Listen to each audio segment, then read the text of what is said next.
देखंतु आपण भितर केते गर्व केते दंभ केते अहंकार जी जेते बड़ ता भीतर गर्वटा सेते बड़ सेते दंभटा तार सेते बड़ एवं अहंकारटा तार सेते बड़ जी जेते तलुकू अच्छी तार अहंकार गर्व दंभ समस्तंकर अच्छी किंतु कम कम कम कम कम कम अच्छी आम एक कथा बुझीपार नथिलु बहुत दिन साधना कला परे आम सब ज्ञान आमको प्राप्ति है आम बुझीपारू तेणु कहीं ज्ञानटा आसुना ईश्वर प्रति आमर श्रद्धा ना आमर विषय प्रति श्रद्धा अच्छी से विषय आमर केते ज्ञान देखुना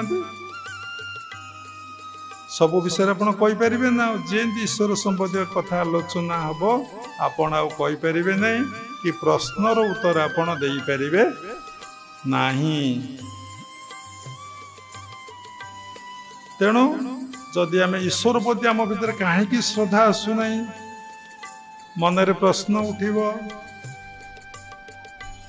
ना आम पूर्व जन्म ये ईश्वर संबंधी कर्म ईश्वर को पितार्थे कर्म आमे करके आसीने आमे को कर्म करके आसीचे ना जो कर्म करी आसीचे सेई कर्म प्रति आम भीतर श्रद्धा रहुची आमे सेई विषय ज्ञान लाभ करुचे तेणु निजर भाग्यटा निजे जानिम ए जन्म ईश्वर प्रति श्रद्धा रहा नहीं ईश्वर ज्ञान आमको लाभ है नहीं नेक्स्ट बार थे मुझे संसार कर्म विषय कर्म रही ए घरे जेतेक जिनिस अच्छी सेतिक जिनिस बाहर जो जिनिस नहीं से जिनिस घर बाहरी पार नहीं तेणु आपण चित्तरे जेतिक जिनिस अच्छी सेति कथा बाहर जो कथा वृत्ति नहीं से वृत्ति आपण भितर बाहर नहीं तेणु आपण सचेतन हूँ आपण आज जहाँ होती जहाँ करिचंती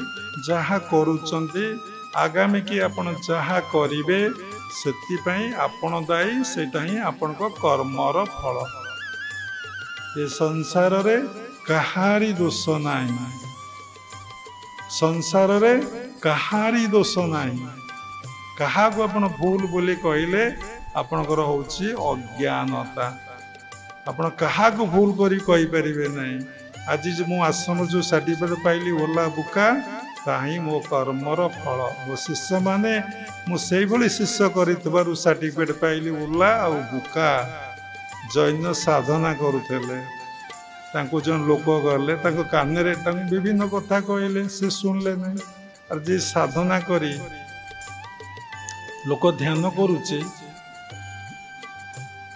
कबाट ठक किन से जानूची फोन टिके रिंगले जानूची ध्यान तो कई शिखी ना जानी ना ध्यान विषय कहार ज्ञान ना गोटे लोक जो दीक्षा ने गोटे लोकर ध्यान हो पारे न हो पारे समस्ते कहूँ आम ध्यान करुचु ध्यान करा जाए क्रियार रिजल्ट ही मेडिटेशन क्रियार पर अवस्थाटा ही परावस्थाटा ही ध्यान निद खट पड़ब सज्जा पड़ब फैन दिहब केसी दिहब आपण गड़पड़ हेबे आपण जानिले मत तंद्रा आसला मो आखि माड़ा मु शोया को जाऊँची किंतु केतबेले जे शोइचंती आपण कहिपारिबे नहीं कहिपारिबे ध्यान होची कोन कॉन्शियस स्लीप एटा होची अनकॉन्शियस स्लीप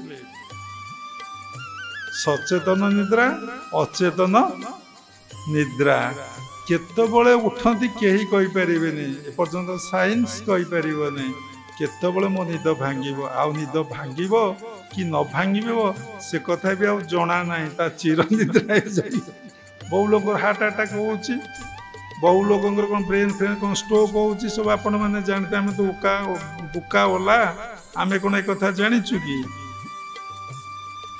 बहुत लोक ये सब सत्संग आम जो 5 दिन है विभिन्न स्टेटमेंट सब आम ना समस्त खबर मो कान रे बाजीगला मु कौथे मोर प्रतिक्रिया ना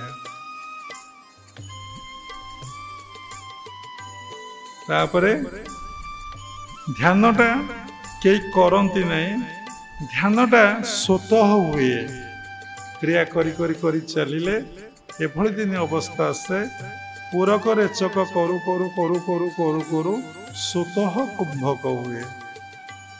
ଯେତେବେଳେ ସ୍ୱତଃ କୁମ୍ଭକ ହୁଏ ମନ ମରିଯାଏ। ଯେତେବେଳେ ମନ ମରିଯାଏ ସେତେବେଳେ ଆପଣଙ୍କର ଧ୍ୟାନ ହୁଏ। ମନ ଯେତେବେଳେ ଅମନରେ ପରିଣତ ହୁଏ ଆପଣଙ୍କର ଧ୍ୟାନ ହୁଏ। କାହାରି କେବେ ଚିନ୍ତା କରିଛ ମୋ ଭିତରେ ଦିନେ କୁମ୍ଭକ ଅବସ୍ଥା ଆସିବ?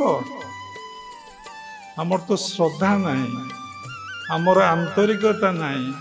ମାସକୁ ଥରେ ସତ୍ସଙ୍ଗ, ସେଥିପାଇଁ ଆମର ସମୟ ନାହିଁ। କିନ୍ତୁ ପାଠ ପଢ଼ିବା ପାଇଁ ସମୟ ଅଛି, ମୋବାଇଲ ଲାଗିବା ପାଇଁ ସମୟ ଅଛି, ଜମି ଚାଷ କରିବା ପାଇଁ ସମୟ ଅଛି, ପୋଖରୀ ଖୋଳି ମାଛ ଚାଷ କରିବା ପାଇଁ ସମୟ ରହିଛି, ଆଉ ପିଲା ଛୁଆଙ୍କୁ ଧରି ଖେଳି ବୁଲିବାରେ ସମୟ ଅଛି। କିନ୍ତୁ ଭଗବାନଙ୍କ ପାଇଁ ସମୟ ନାହିଁ। ରିଏଲି ସମୟ ନାହିଁ ନା ମନ ନାହିଁ? କି ପୂର୍ବ ଜନ୍ମରୁ ମନ କାହାକୁ କହନ୍ତି ନା ଜନ୍ମ ଜନ୍ମାନ୍ତର ସଂସ୍କାରର ଫଳକୁ ମନ କହନ୍ତି। ବା combination of the thoughts is mind. ଜନ୍ମ ଜନ୍ମାନ୍ତର ସଂସ୍କାରରୁ ମନର ସୃଷ୍ଟି। ଜଣେ ସକାଳୁ ଉଠୁଛି, ମଙ୍ଗଳ ଆଳତି କରୁଛି, ନାମ କରୁଛି, ଭଜନ କରୁଛି, ଫୁଲ ତୋଳୁଛି, ଠାକୁର ପାଇଁ ନୈବେଦ୍ୟ କରୁଛି, ଠାକୁରଙ୍କର ସେବା କରୁଛି, ଠାକୁରଙ୍କ ନାମ ଜପ କରୁଛି ଏବଂ ସେ ନିଜେ ଖାଦ୍ୟ ଖାଉନାହିଁ। ସେ ସମର୍ପଣ କରୁଛି, ତାପରେ ପ୍ରଭୁଙ୍କ ପ୍ରସାଦ ପାଉଛି। ଆପଣ ସକାଳୁ ଉଠୁଛନ୍ତି, ହ୍ୟାଲୋ ହ୍ୟାଲୋ କହୁଛନ୍ତି, ଡାଡି ମମି କେତେ କଥା ଆପଣମାନେ କହୁଛନ୍ତି। ବାସ୍ ସେଇ ସଂସ୍କାରଟା ଆପଣ ଭିତରେ ଅଛି। ସିଏ ତ ଧରାପୃଷ୍ଠରେ ଜନ୍ମଗ୍ରହଣ କରୁଛନ୍ତି, ଆପଣ ତ ଜନ୍ମଗ୍ରହଣ କରୁଛନ୍ତି। ହଁ, ଜମି ପାଣି ମୋଡ଼ା ହେଲା, ଇଲେକ୍ଟ୍ରିକ ଗଲା, ରୋଷେଇ ହେଲା, ମାଛ କୋଉ ଡଲଫିନ୍ ଡେଇଁଲେ ନ ଡେଇଁଲେ, ବୋଟିଂ ହଉଛି ନ ହଉଛି, ବିଭିନ୍ନ ପ୍ରଶ୍ନ। ଆପଣ ଥରେ କେବେ ଚିନ୍ତା କରିଛନ୍ତି ଏଇଆ ଥିଲି, ଏଇ କର୍ମ କରିକି ଆସିଥିଲି, ଏଇ ବୃତ୍ତି ଗୁଡାକ ମୋ ଭିତରେ ବାହାରୁଛି, ଏଇ ବୃତ୍ତିର ରେଜଲ୍ଟ କଣ? ମତେ ଆ ଦ୍ୱାରା ମତେ ମିଳିବ କଣ? ମିଳିବ ଶେଷରେ ଶ୍ମଶାନକୁ ଯିବି, ମୁଁ ଏମିତିଆ କର୍ମ କରିଥିଲି ବୋଲି ମୋ ପୁଅ ମୋ ମୁହଁରେ ନିଆଁ ଦବ। ଆଉ ଲାଷ୍ଟକୁ ଯୋଉ ଅଂଶଟା ପୋଡ଼ି ନହବ ତା କଞ୍ଚା ବାଉଁଶରେ ଖେଞ୍ଚି କ'ଣ କରିବ? ମାରି ତା ପାଉଁଶ କରିଦେଇ ଆସିବ। ଆଉ ଅନେଇ ମନେଇ 14 ଦିନ ନାମ କରି ଯଦି ଭୂତ ଘରେ ତମ ପିଲା ଛୁଆକୁ ଲାଗିବ ତାକୁ ବିତାଡ଼ିତ କରିଦବ ସାଧୁଙ୍କୁ ଡାକି ହରିକୀର୍ତ୍ତନ କରିକି। ନା କି ଆମ ତପସ୍ୟାର ଫଳ ହେଉଛି ସେତିକି। ଦିନକୁ ଦିନ ମୁଁ ଯାହା ଅନୁଭୂତି ଅନୁଭବର କଥା କହୁଛି ଆପଣମାନଙ୍କୁ ଦେଖିକି, ଯେତେ ଆପଣଙ୍କର ବୟସ ବଢ଼ୁଛି ଆପଣଙ୍କର ସେତେ ଲୋଭ ବଢ଼ୁଛି, ସେତେ ଆସକ୍ତି ବଢ଼ୁଛି, ସେତେ କାମନା ବଢ଼ୁଛି, ସେତେ ବାସନା ଆପଣମାନଙ୍କର ବଢ଼ୁଛି। ଆପଣମାନେ ଦେଖନ୍ତୁ, 5 ବର୍ଷ ପୂର୍ବେ ଆପଣ ଯେତିକି ଭଲ ଥିଲେ ଏବେ ତାଠୁ ଖରାପ ହେଇଯାଇଛନ୍ତି। ଆଗାମୀ 5 ବର୍ଷ ଭିତରେ ଆପଣ ଆହୁରି ଖରାପ ହେଇଯିବେ। କାହିଁକି ନା ସେ ବୃକ୍ଷରୁ ଗୋଟିଏ ଗୋଟିଏ ଚେର ବାହାରୁଛି, ଗୋଟିଏ ଗୋଟିଏ ଶାଖା ପ୍ରଶାଖା ବାହାରୁଛି। କ'ଣ? ବାହା ହେଇଥିଲି, ସ୍ତ୍ରୀଟେ ଥିଲା, ତାପରେ ପୁଅଟେ ଝିଅଟେ ହେଲା, କେତେ ଚେର ବାହାରିଲା। ତାପରେ ଖାଲି ପୁଅଟେ ଝିଅଟେ ହେଲାନି, ମୋର ପୁଣି ଶ୍ୱଶୁର ଘରଟିଏ ହେଲା, ପୁଣି ଶାଳୀ ଘରଟିଏ ହେଲା, ମୋର ବନ୍ଧୁବାନ୍ଧବ ବଢ଼ିଲେ, ଫୋନ୍ ବି ବଢ଼ିଲା, କଲ୍ ବେଶୀ ଆସିଲା, ପୁଣି ସେମାନେ ପାଠ ପଢ଼ିବେ, ଚାକିରି କରିବେ। ସେଥିଲାଗି ଚିନ୍ତା, ମୋ ମା ମୋ ବାପା ମୁଁ ଜନ୍ମ କରିଛି, ମୋ ପୁଅ ମାନେ କେମିତି ଚାକିରି ଖଣ୍ଡେ ପାଇବ। ତାପରେ ପୁଣି କେମିତି ଭଲ ବୋହୂଟିଏ ମିଳିବ, ବୋହୂ ମିଳିଲା ପରେ କେମିତି ପିଲାପିଲି ତାଙ୍କର ହେବେ, ସେ ପିଲାପିଲି କେମିତି ମଣିଷ ହେବେ, ତାଙ୍କୁ ପୁଣି ଇଏ ହାତ ଧରିକି ବୁଢ଼ା ବୁଢ଼ୀ ତାଙ୍କୁ ସ୍କୁଲକୁ ନେଇକି ଯିବେ, ବାପା ମାଙ୍କୁ ଟାଇମ୍ ନଥିବ। କାହିଁକି? ବାପା ମା ସର୍ଭିସ୍ କରିଥିବେ। ଏଇ ଯେଉଁ ଜୀବନ ଏବେ କଟା ହେଉଛି ତା ଦୁର୍ବିସହ ଜୀବନ। ସଂସାରରେ ବଞ୍ଚିବାର କଳା, ସଂସାରରେ ବଞ୍ଚିବାର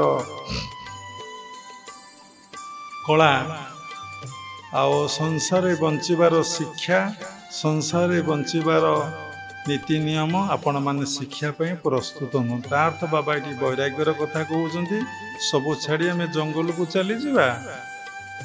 अरे आपण सीना जंगल को चली जावे आपण भीतर जो संस्कार अच्छी सी कौन जंगल को जीव नहीं कि जो मनटा आपणकर अच्छी से मनटा कौन जंगल को जीव नहीं कि सीटी जाए पुणी संसार कर सीटी जाए पुणी घर द्वार जमी बाड़ी किणिकी कोठा बाड़ी कर